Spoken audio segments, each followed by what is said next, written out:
everyone, and welcome to DAve Fraz Sports Talk Show. And on this week's episode, we're going to be talking about the SEC tournament, which starts tonight. However, whenever this episode is released, it may be on Friday, I do believe, when our episodes get released. The games tonight that are being played are South Carolina and Georgia, as well as, I believe, Ole Miss and Vanderbilt play tonight.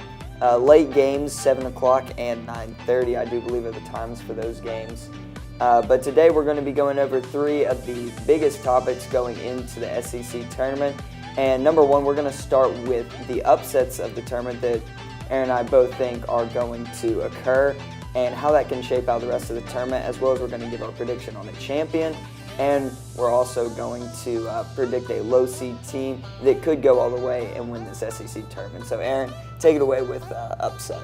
Well, we're Tennessee as the 2 seed, Auburn's the 1 seed, so we're in the opposite end of the bracket as they are. So I think that's a big advantage to us, especially when the 3 seed is Florida, who they've come on strong the past month, but they're really a streaky team, especially with losing 2 of their big interior guys down low. But for an upset alert, I'm thinking on our end of the bracket, especially would be the 6-seeded Arkansas Razorbacks, just because they're coming off a win against a very tough Auburn team. Daniel Gafford, the young freshman who's had an amazing year, averaging 12 points and 7 rebounds a game. He had 21 points, 10 rebounds, and 7 blocks against the Auburn Tigers. And the guards can obviously turn it on when they need to. This Arkansas team was ranked earlier on in the year. They have a very good team, and I think if there's a team that can really expose Florida's weaknesses, the interior, it's definitely going to be Arkansas, and I think they can run the tables, and they're going to be in the semifinals pretty easily, in my opinion. So is that also going to be your low seed to win the tournament? Definitely. Did you think? Okay. I think Arkansas, just overall, I feel they have one of the best complete teams in the SEC, and I feel that they have the power and they have the will to want to win, especially, when you beat a team like Auburn and beat them in a high-scoring game, that really shows a lot of character for the team and the grit that they have. Yeah, definitely. And as you said, beating Auburn, a very high-scoring team, and since losing Anthony McLemore, that you don't really have that much help on the defensive end. And Arkansas really took advantage of that game. So it's going to be very interesting to see what the Razorbacks can do in this SEC tournament. And my upset for the tournament is actually going to be the Texas A&M Aggies will beat the Alabama Crimson Tide and then move on and beat the 1 seed Auburn Tigers. Reason being is earlier in the season when Auburn did play A&M, Auburn did have Anthony McLemore for that game, but Bryce Brown did go out early with a shoulder injury. He came back a little bit, but then went back out for the rest of the game. But the Aggies were able to walk away from that game with a 1-point victory in Auburn, which is very hard to do in that arena. And A&M, their real key to beating Auburn in this SEC tournament is their size. Auburn has 1 player on their roster that is 6'8". Yeah. They have 1 player on their roster that's 6'8" since McLemore went out. A&M has 7 players that are taller than 6'9" on their roster. I don't know how many injuries have occurred and how many of those guys have gone out or suspensions or any of that, but A&M has 7 guys on their roster that are taller than 6'9", and that's going to be the huge factor in that game. A&M beats Auburn in that quarterfinal game, and then I don't think A&M can move on and win the tournament. I think they would maybe, at the max, they would make it to the final, but then they'd lose to a team like Tennessee. But that's my upset that I'm going with. Well, we talked about me having Arkansas as the upset and the low seed to win, in my opinion. Who do you have? My low seed to win is actually the Missouri Tigers. Now, this is pure speculation. From what I've heard going around on CBS Sports, ESPN, is that Michael Porter Jr. could be coming back for the SEC tournament. Now, that's absolute pure speculation.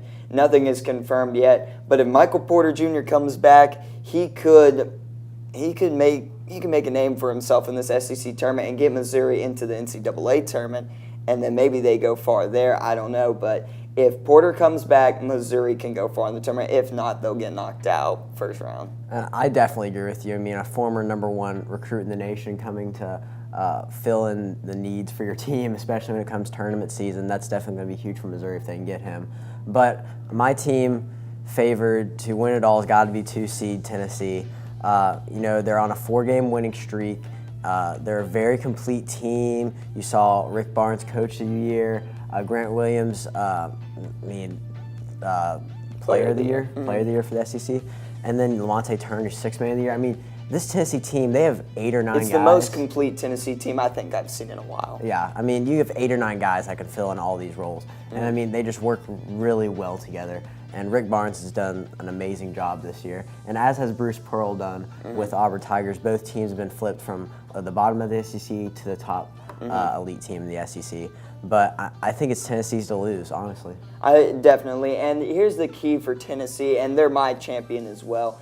Key to Tennessee winning the SEC tournament, and I've said it all week, if Tennessee doesn't win this tournament, it will be that teams have figured out how to stop the duo of Admiral Schofield and Grant Williams. Until teams figure that out, Tennessee's going to keep on winning basketball games. But Admiral Schofield's been hot these past few weeks, scoring 20 a night in some games. Yeah, 22 and a night. He's just been fantastic. It's fantastic for Tennessee. And I just think if Admiral Schofield does go on a cold streak, then I can see Tennessee maybe dropping a game or losing a game. But other than that, if Schofield keeps up this hot streak, Tennessee is going to be a very hard team to beat. And just before we go, I'd like to state, Auburn's the 1 seed, but the thing that they've had trouble with is, number one, injuries. We said Anthony McLemore, of course, out with the dislocated ankle and fractured tibia, I do believe, was the injury that he suffered against South Carolina. That team, the Auburn team, I think their pinnacle was winning the regular season championship, and that's it, or just winning a part of it. That's it. I think Auburn's dream season is over. I think it's done once they lose to A&M. Well, I mean, they don't have a lot of depth, but I can see what you're saying. But thanks for listening to DAve Fraz, and we'll be back next week. We will. And welcome back to DAve Fraz. I'm Andrew Cross with Jay Frazier, and today we're going to be overviewing a bunch of topics from the NFL Combine to the Big Ten Tournament and the ACC Tournament. Starting off the NFL Combine, Saquon Barkley solidified his position as the number 1 running back with a strong performance in the Combine. He ran a 4.4140. Is he the number 1 overall pick? I do think he'll go number 1 overall to the Cleveland Browns this year. Yeah, he might be open when the Browns have the number 4 overall pick, so let's see how that plays out in the draft coming up in a month or so. Shaquem Griffin, the linebacker out of UCF, who has amniotic band syndrome, which basically means his arm is cut off at the wrist. He ran the fastest 40 time ever by a linebacker at the Combine, 4.38, and also had 20 reps of 225 on the bench press with a prosthetic arm. How far do you think he goes up in the rounds? I think that he will probably go up maybe to the 4th round, but I think we're still looking at a 5th round pick for him. Yeah, he's definitely a versatile player. Can also play defensive end, and was the key for that UCF defense that ended up upsetting Auburn in their bowl game. Moving on to basketball, Big Ten Tournament was last weekend, and Michigan State beat Purdue in the finals 75-66. Or excuse me, Michigan beat Purdue. There were upsets, Penn State over Ohio State and Michigan over Michigan State. And the Wolverines rose 8 spots in the AP poll after that victory over Purdue. Do you think Michigan is a real Final Four contender team? I think they are. I think they could win it all this year, but they still don't. I don't think they have the talent this year to actually take home the NCAA championship. Yeah, those are both 2 hard wins over Purdue and Michigan State, arguably top 5 teams in the nation. ACC tournament began on Wednesday, and Virginia was the number 1 seed, but there were several other teams who could win it, such as Clemson, North Carolina, and Duke. North Carolina advanced with a win over Syracuse, 78-59. Theo Pinson had 16 points and 11 rebounds. Who do you think is going to take home the ACC championship trophy? I still think that it will be Duke taking home the ACC championship tournament, even though they are not the 1 seed. But North Carolina did have an outstanding performance last night, and they absolutely dominated Syracuse. So I think it'll either be Duke or North Carolina this year. Yeah, I'm going to go with Virginia on that one. I really like Virginia's defense. They played really well and have beaten Duke at Duke.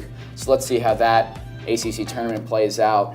That's all we have for this episode of DAve Fraz. I'm Andrew Cross with Jay Frazier. Thanks for watching, and we'll see you next time.